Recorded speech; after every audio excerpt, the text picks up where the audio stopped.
Hello friends, my name is Sonia.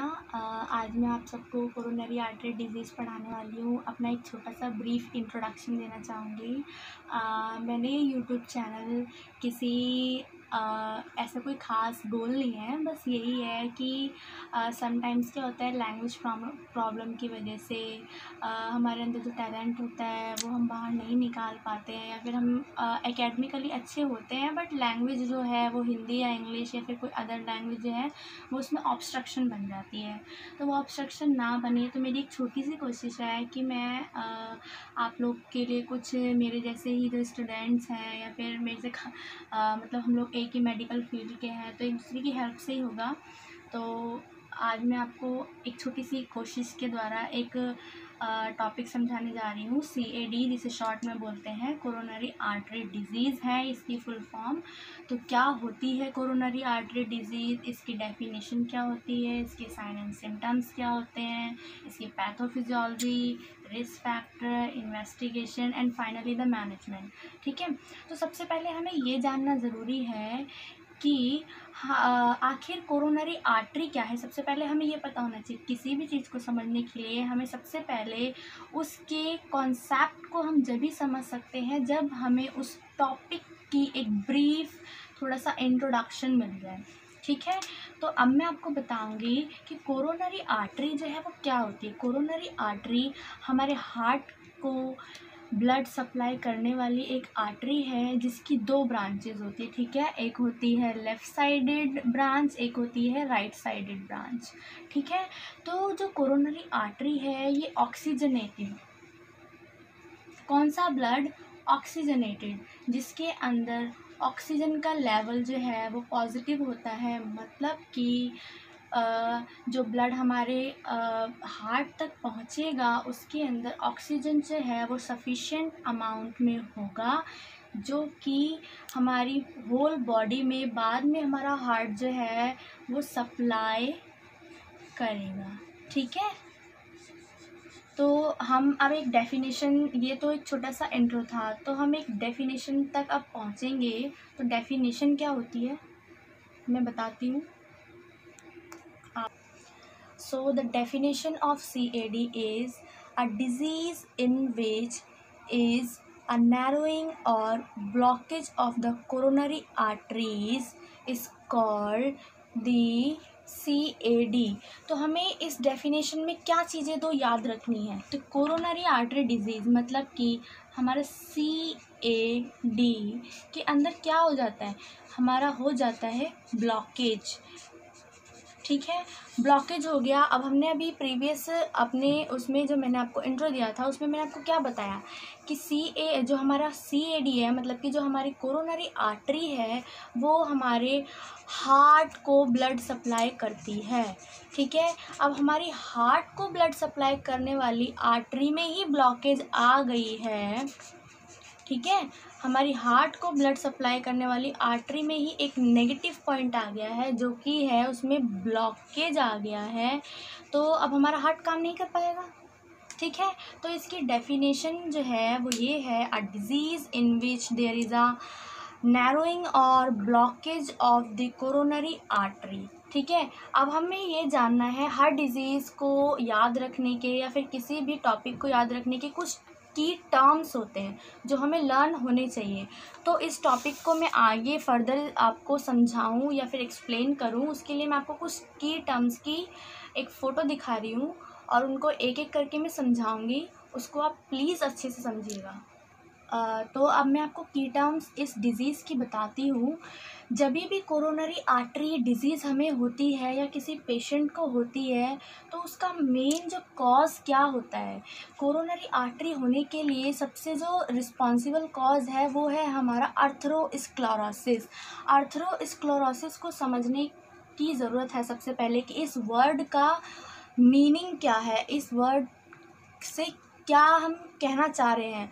अर्थरो का मतलब होता है आर्टरी। जहाँ पे भी वर्ड आए, अर्थरो मीन्स आर्टरी, ठीक है। स्क्लेरोसिस मतलब होता है कि इसमें फैट डिपोजिशन हो गया है, मतलब हमारी आर्टरी के अंदर जो है वो फैट एक्यूमुलेट हो गया है, फैट इकट्ठा हो गया है, जिसके वजह से जो क्या है हमारी कोरोनरी आर्टरी जो है वो ब्लॉक हो गई है।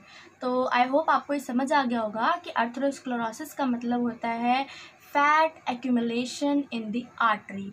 तो ये हमारा फर्स्ट मेन कॉज होता है कोरोनरी आर्टरी डिजीज़ का, ठीक है। उसके बाद इसी से ही मिलता जुलता लुक अलाइक जिसे हम बोलते हैं वर्ड है आर्ट्रोस्क्लेरोसिस। देखो ये अर्थरोस्क्लेरोसिस था, ये आर्ट्रोस्क्लेरोसिस है। आर्ट्रोस्क्लेरोसिस में क्या होता है, जो हमारी आर्टरी, इसमें क्या होता है मैंने आपको बताया ऊपर कि इसके अंदर जो है, इसमें जो है हमारा क्या हो जाता है, आर्टरीज़ के अंदर थिकनिंग हो जाती है, क्योंकि उसमें फैट डिपोजिशन हो जाता है, ठीक है, ये थिक हो जाती हैं। लेकिन आर्टरोस्क्लेरोसिस में क्या होता है, हमारा बहुत एक्सेसिव अमाउंट में, जिसे हम LDL बोलते हैं, लो डेंसिटी लिपोप्रोटीन, उसका एक्यूमुलेशन हो जाता है, जो कि हमारे लिए एक बैड कोलेस्ट्रॉल होता है। हमारी बॉडी के अंदर दो टाइप की कोलेस्ट्रॉल होते हैं, हम सब जानते हैं, एक होता है गुड कोलेस्ट्रॉल और एक होता है बैड कोलेस्ट्रॉल। तो आर्टरीस्क्लेरोसिस में क्या होता है, हमारा जो बैड कोलेस्ट्रॉल है LDL जिसे हम बोलते हैं, उसका एक्सेसिव या एबनॉर्मल एक्यूमुलेशन हो जाता है, जो कि आगे फर्दर कॉज करता है हमारा आर्टरी का ब्लॉकेज, मतलब कि कोरोनरी आर्टरी में क्या है, ब्लॉकेज होगा।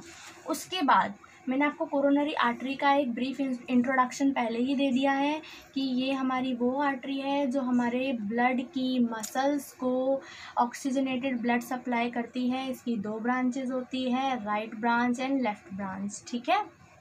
अगर आपको कहीं भी ऐसा लग रहा है नहीं समझ आ रहा है तो आप मुझे कमेंट करके बता दीजिएगा। उसके बाद है हमारा हाइपोहोमोसिस्टीनीमिया, ठीक है। थोड़ी सी कॉम्प्लिकेटेड टर्म लग रही होगी आपको सुनने में, बट जब आप इसका मीनिंग जानेंगे तो बहुत ईजी है। देखिए, हाइपोहोमोसिस्टीनीमिया, हाइपो यहाँ पे वर्ड जो है, कभी भी वर्ड आए हाइपो का मतलब होता है decrease and the hyper meaning is increase, ठीक है। हमेशा ये चीज़ याद रखिएगा।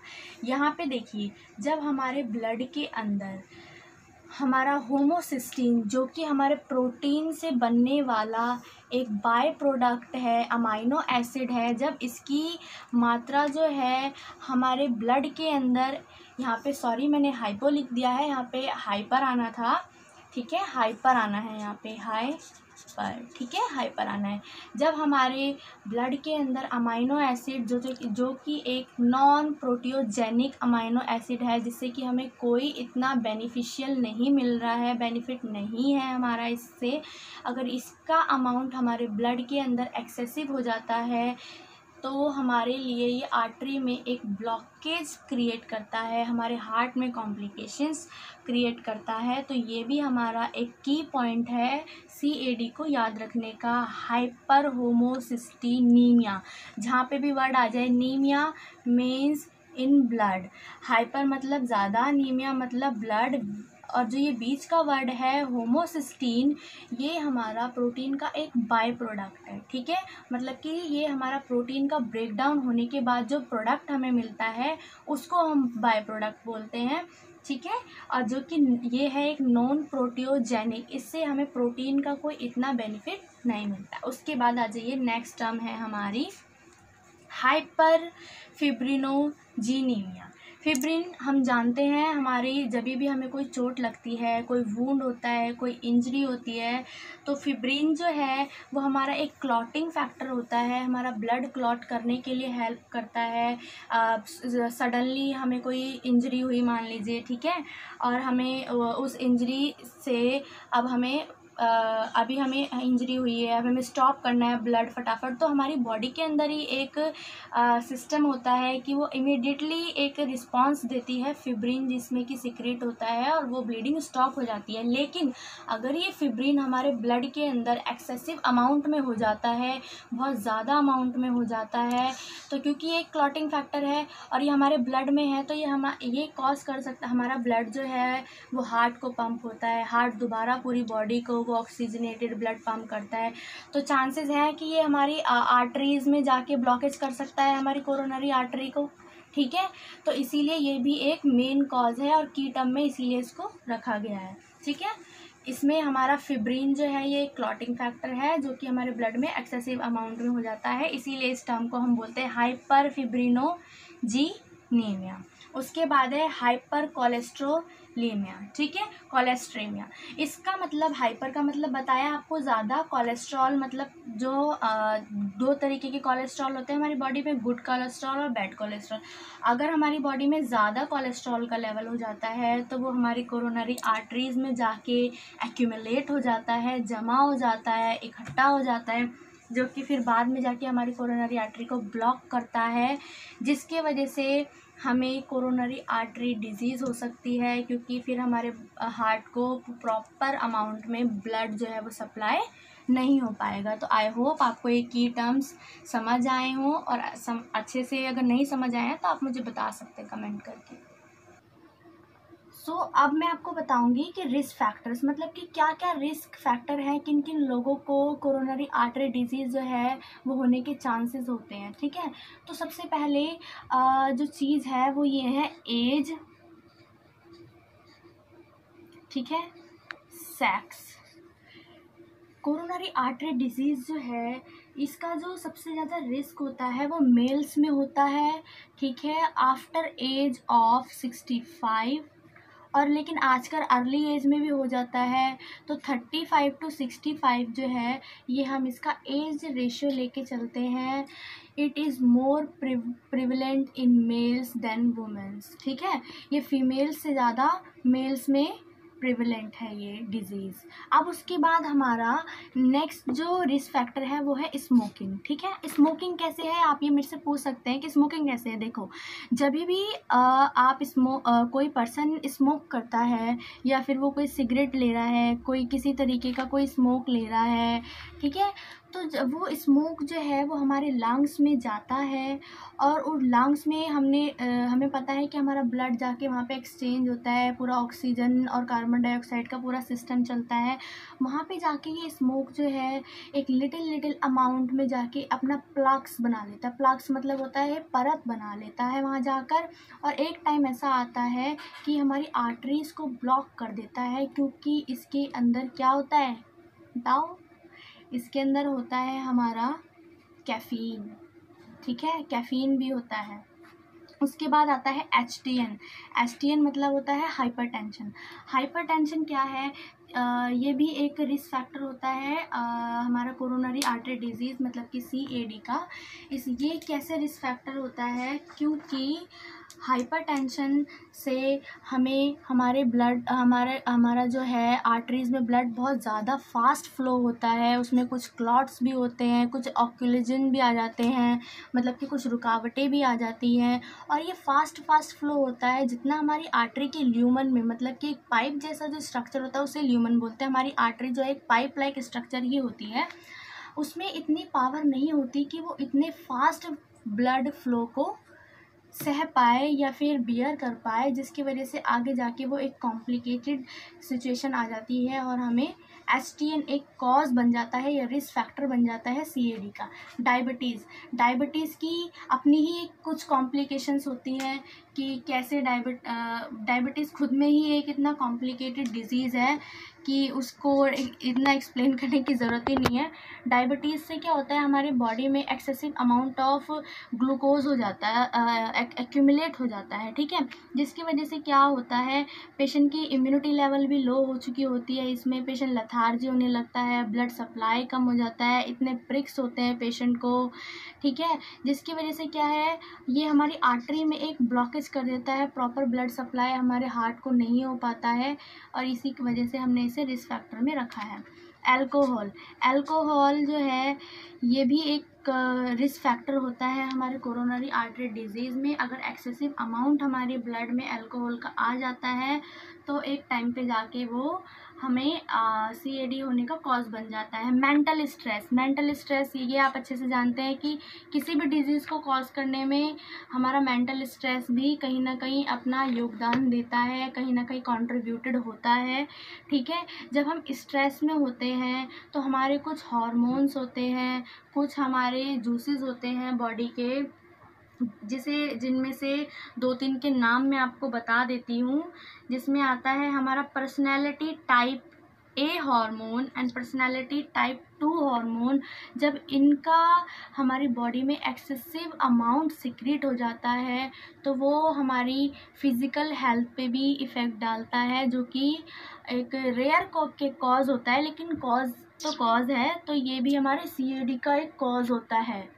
ठीक है, और उसके बाद आता है हमारा ओबेसिटी में क्या होता है, देखो हमारी बॉडी में 2 चीज़ें होती हैं जो नॉर्मली हमें पता होनी चाहिए। एक होता है ओबेसिटी, एक होता है ओवरवेट जो क्या होता है, जब हमारा BMI जो है वो 25 to 30 के बीच में होता है तो हम उसे ओवरवेट बोलते हैं। लेकिन जब हमारा BMI 30 से भी ऊपर चला जाता है, हमारे ट्रंक का फैट इतना ज़्यादा हो जाता है और 30% हमारा जो है वो ज़्यादा हो जाता है बॉडी वेट से BMI, तब हम ओबेसिटी बोलते हैं। और ओबेसिटी को डिफ़ाइन करने की कोई इतनी ज़रूरत नहीं है, क्योंकि वो खुद ही आप अच्छे से जानते हैं एक मेडिकल स्टूडेंट होने के नाते कि ओबेसिटी एक खुद ही में ही एक कॉज है हर डिज़ीज़ का। ठीक है, और ये तो थे कुछ हाइलाइटेड पॉइंट्स। और जो मैंने आपको की पॉइंट्स में बताया था, हाइपर कोलेस्ट्रेमिया, हाइपर फिब्रिनोजेनेमिया, हाइपर सिस्टीनीमिया, ये भी जो है ये हमारे रिस्क फैक्टर्स हैं। ठीक है, इसके अलावा आप ये ले सकते हैं लो लेवल ऑफ एंटीऑक्सीडेंट्स, ये भी एक कॉज है। ठीक है, deficiency of polyunsaturated fats, ये भी हमारे रिस्क फैक्टर्स हैं। ठीक है, now come to the pathophysiology. ठीक है, पैथोफिजियोलॉजी किसी भी डिजीज़ को समझने के लिए सबसे ज़रूरी एक हमारा पार्ट होता है पूरी डिजीज़ कंडीशन का। तो समझते हैं। देखिए, कोई भी एटियोलॉजिकल फैक्टर है, एटियोलॉजिकल मतलब कि कॉजिंग फैक्टर है। ठीक है, किसी भी एटियोलॉजिकल फैक्टर की वजह से, ठीक है, चाहे वो हमारा अर्थरोस्क्लेरोसिस हो, आर्टेरियोस्क्लेरोसिस हो, ओबेसिटी हो, अल्कोहल हो, कंजप्शन हो, या फिर कुछ भी हमारा एटियोलॉजिकल फैक्टर है जिसकी वजह से हमारी बॉडी में एक्सेसिव अमाउंट में एक्यूमुलेशन ऑफ LDL हो रहा है। लो डेंसिटी लिपोप्रोटीन का जो है हमारी बॉडी में एक्यूमुलेशन हो गया है, बहुत ज़्यादा वो जमा हो गया है। ठीक है, अब इसके रिज़ल्ट में हमें क्या मिलेगा, intima separates lipoprotein from plasma. इस पॉइंट को समझना बहुत ज़रूरी है। देखिए, इंटिमा जो है वो हमारे हार्ट की सबसे इनर मोस्ट लेयर होती है। हमारी आर्टरीज की भी 3 लेयर्स होती हैं। ठीक है, और जो इंटिमा है ये इनर मोस्ट लेयर होती है। ठीक है, inner most layer of the arteries. ठीक है, इंटिमा क्या करती है, सेपरेट करती है हमारे लिपोप्रोटीन को हमारे प्लाज्मा में से।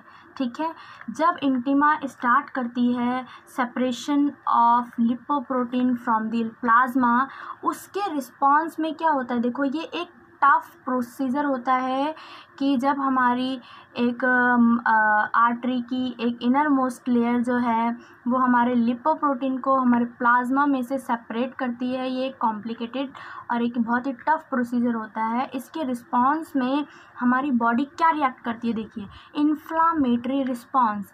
इस प्रोसीजर के रिज़ल्ट हमें क्या मिलता है, इस वाले प्रोसीजर का रिज़ल्ट हमें यहाँ इन्फ्लामेशन मिलता है। इन्फ्लामेशन होता है किसी भी इंजरी, पैथोजेनिक इन्फेक्शन या बॉडी में कोई फॉरेन बॉडी की एंट्री के रिस्पांस में हमारी बॉडी जो है वो एक डिफेंस में एक रिस्पांस देती है जिसको हम इन्फ्लामेशन बोलते हैं।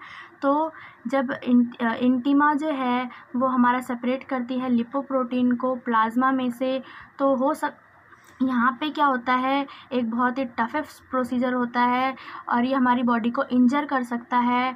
यहाँ पे इंजरी का ही चांसेस है, यहाँ पे बहुत ही कम चांसेस होते हैं कि कोई फॉरेन बॉडी हमारी बॉडी में एंटर करे, तो यहाँ पे इंजरी के चांसेस होते हैं। तो उस इंजरी के रिस्पॉन्स में हमारी बॉडी इन्फ्लामेटरी रिस्पॉन्स देती है, मतलब कि हमारी बॉडी जो है, हमारी आर्टरी जो है वो इन्फ्लेम्ड हो जाती है, ठीक है, उसमें इन्फ्लामेशन आ जाती है।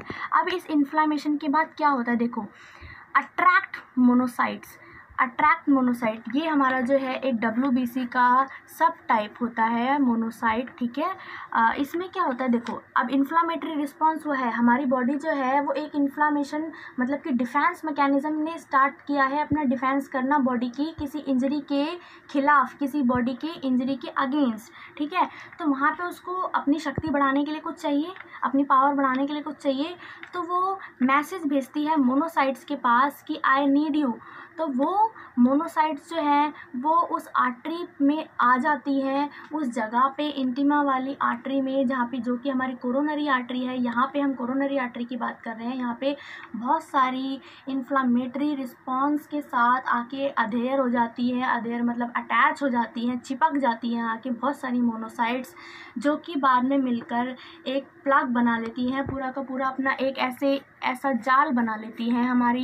हमारी आर्टरी कुछ इस तरीके की होती है, ध्यान से देखिएगा, एक पाइप लाइक स्ट्रक्चर होता है, इसे हम ल्यूमन बोलते हैं, ठीक है। अब यहाँ पर इसे हम अपनी इंटिमा लेयर मान लेते हैं, ठीक है।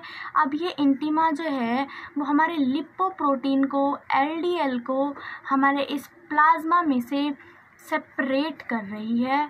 तो ये इतनी छोटी सी लेयर इतने बड़े अमाउंट की चीज़ को अब सेपरेट करेगी, तो इधर आर्टरी के अंदर कोई इंजरी हुई, आर्टरी ने जो है वो इन्फ्लामेटरी रिस्पॉन्स दिया, इन्फ्लामेटरी रिस्पॉन्स में हमारी सेंसेस ने ये मैसेज भेजा हमारे मोनोसाइट्स को कि please come to me and help me, ठीक है। तो इस साइड पे कि बहुत सारी मोनोसाइट्स अट्रैक्ट हो गई, अब बहुत सारे मोनोसाइट्स आए हमारी आर्टरी के अंदर, ठीक है, एंट्री हुई।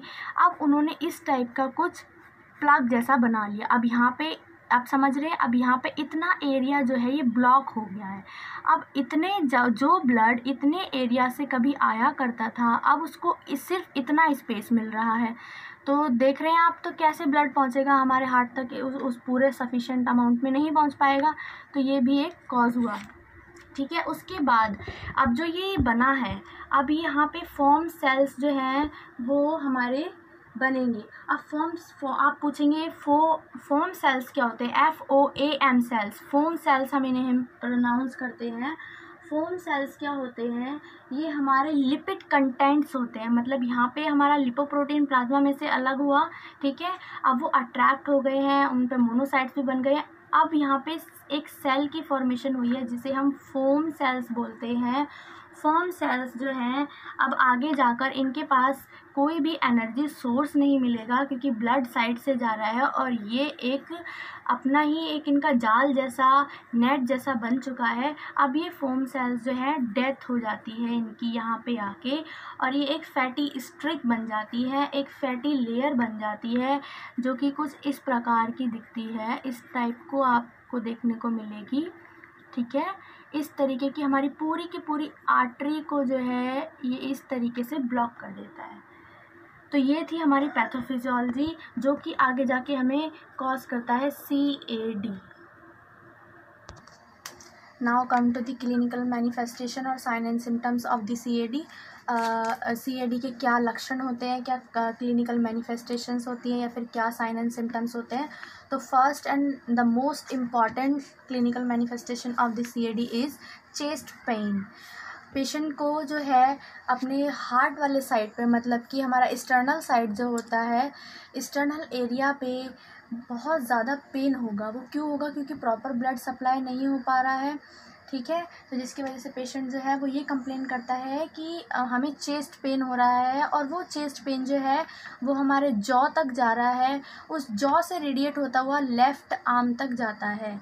ये जो है ये हमारा बहुत ही इम्पॉर्टेंट कैरेक्टरिस्टिक क्लिनिकल मैनिफेस्टेशन है हमारी CAD की। Chest pain radiate to jaw, and then radiate to left arm. Okay, next है हमारा डीजनरेशन ऑफ आर्टरी। आर्टरी में क्योंकि ब्लॉकेज हो चुकी है, ठीक है, अब आर्टरी में इतनी शक्ति नहीं है, इतनी जान नहीं है, या फिर इतना पावर उसमें नहीं है, जिसकी वजह से वो डीजनरेट होने लगती है या फिर ख़त्म होने लगती है। उसके बाद है पैल्पिटेशंस।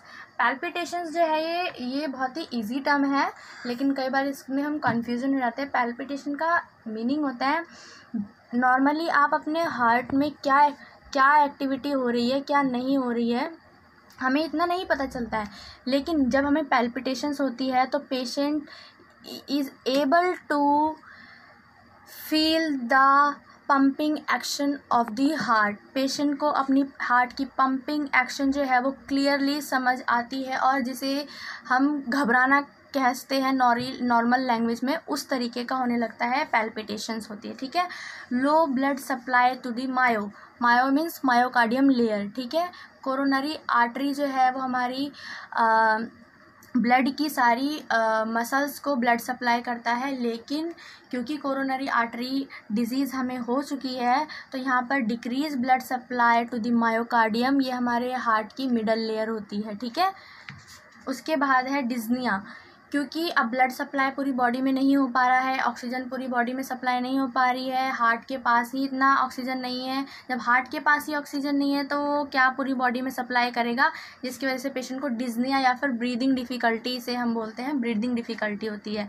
इनडाइजेशन होता है, हमारे डाइजेस्टिव सिस्टम के पास प्रॉपर अमाउंट ऑफ ऑक्सीजन नहीं है, जिसकी वजह से इनडाइजेशन होगा, पेशेंट को इनडाइजेशन होगा, ठीक है। उसके बाद इसमें कुछ और भी क्लिनिकल मैनिफेस्टेशंस होती है, जैसे कि नॉजिया होता है, पेशेंट को वॉमिटिंग होती है, पेशेंट को हेडेक रहता है, पेशेंट बहुत जल्दी फटीग महसूस करता है, लथार्जी रहने लगता है, ये कुछ क्लिनिकल मैनिफेस्टेशंस होती है। Now come to the drug management of the CAD,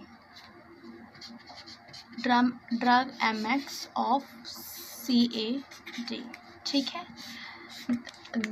तो इसमें क्या मेन ड्रग्स जो है हम पेशेंट को एडमिनिस्टर करते हैं, वो है एस्पिरिन, ठीक है। एस्पिरिन जो है ये हमारी एंटी प्लेटलेट ड्रग होती है। नेक्स्ट लिपिड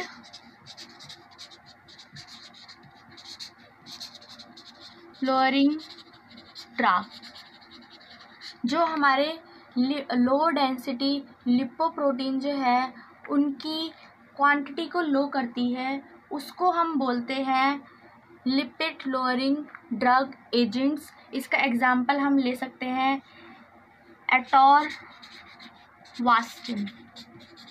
ठीक है। Atorvastatin is a lipid lowering drug agent.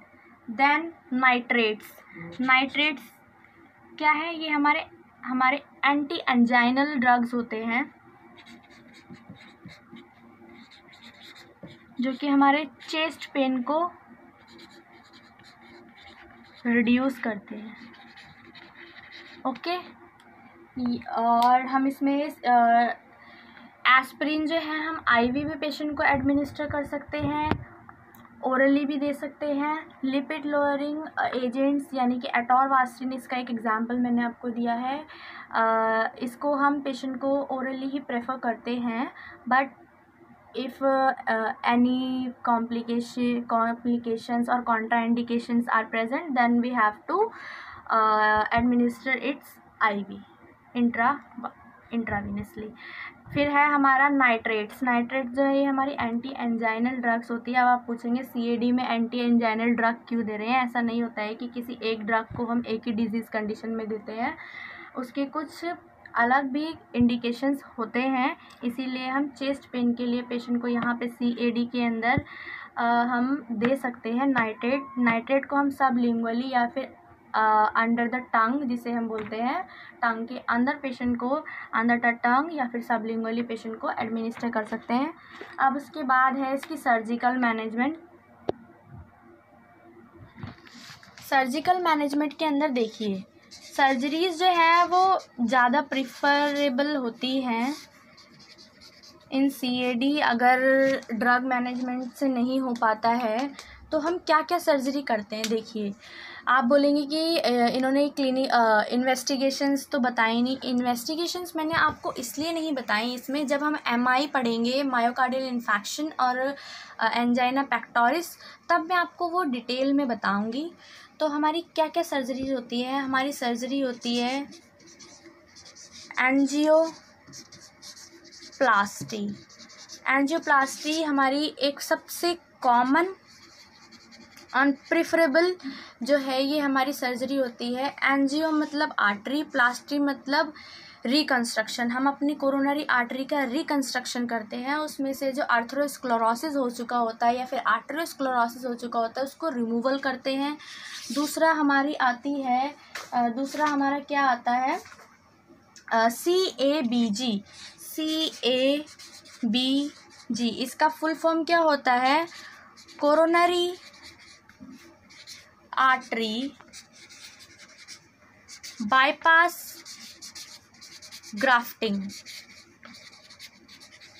Coronary artery bypass grafting मतलब कि जो मोस्ट कॉमनली यूज़ जो हमारी आर्टरी की जाती है वो सिफिलिस वेन का यूज़ किया जाता है। हमारे बाईपास करता है हमारे कोरोनरी आर्टरी को। इस प्रोसीजर में वो हमारी किसी अनदर बॉडी की किसी अनदर आर्टरी को हम लेते हैं और उसको हम अपनी कोरोनरी आर्टरी से बाईपास करते हैं कि कोरोनरी आर्टरी से ब्लड सप्लाई ना होते हुए हम डायरेक्ट ब्लड को जो है वो हार्ट से कनेक्ट कर देते हैं और वो ऑक्सीजनेटेड ब्लड ही होता है। इसीलिए हम इसे CABG मतलब कोरोनरी आर्टरी बाईपास ग्राफ्टिंग बोलते हैं, ठीक है।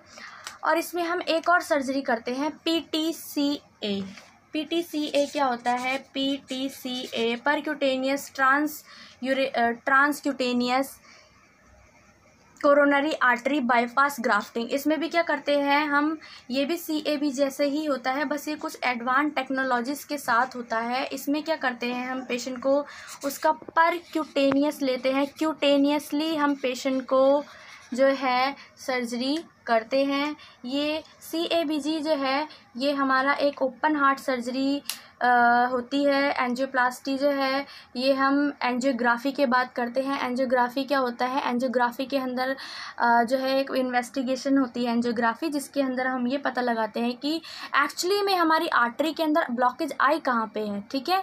उसके बाद हम एंजियोप्लास्टी करते हैं। फिर उसके बाद CABG के अंदर जो है वो हम कोरोनरी आर्टरी बाईपास ग्राफ्टिंग करते हैं, जिसमें हम बॉडी की किसी अनदर आर्टरी का यूज़ करके हम अपने हार्ट को बाईपास ब्लड सप्लाई देते हैं। परक्यूटेनियस में क्या होता है? हम क्यूटेनियसली सबक्यूटेनियसली जो है वो हम अपने हार्ट के अंदर एक सर्जिकल प्रोसीजर करते हैं और उसके बाद हमारी कोरोनरी आर्टरी का जो डिफेक्ट होता है वो करेक्ट हो जाता है। एक आता है हमारा बलून प्रोसीजर।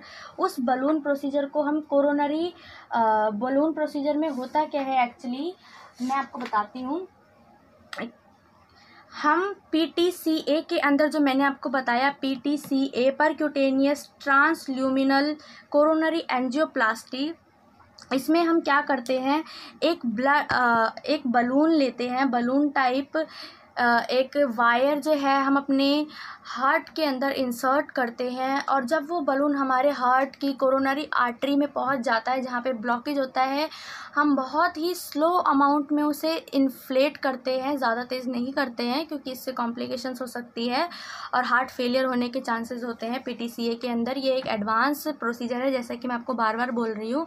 परक्यूटेनियसली हम जो है पेशेंट की कोरोनरी आर्टरी के अंदर एक वायर इंसर्ट करते हैं और ये एक बलून इन्फ्लेटिंग प्रोसीजर भी कहलाता है। इसके अंदर हम बलून जो है वो डालते हैं और उसे इन्फ्लेट करते हैं, जिससे कि हमारी कोरोनरी आर्टरी के अंदर जितनी भी ब्लॉकेज हो जाती है वो आगे हो जाती है, फ्लश आउट हो जाती है और हमारी आर्टरी जो है दोबारा से डायलेट हो जाती है, जो कि कंस्ट्रिक्ट हो गई होती है, जिस वजह से जिसे आर्थरोस्क्लेरोसिस। तो ये था हमारा सर्जिकल मैनेजमेंट।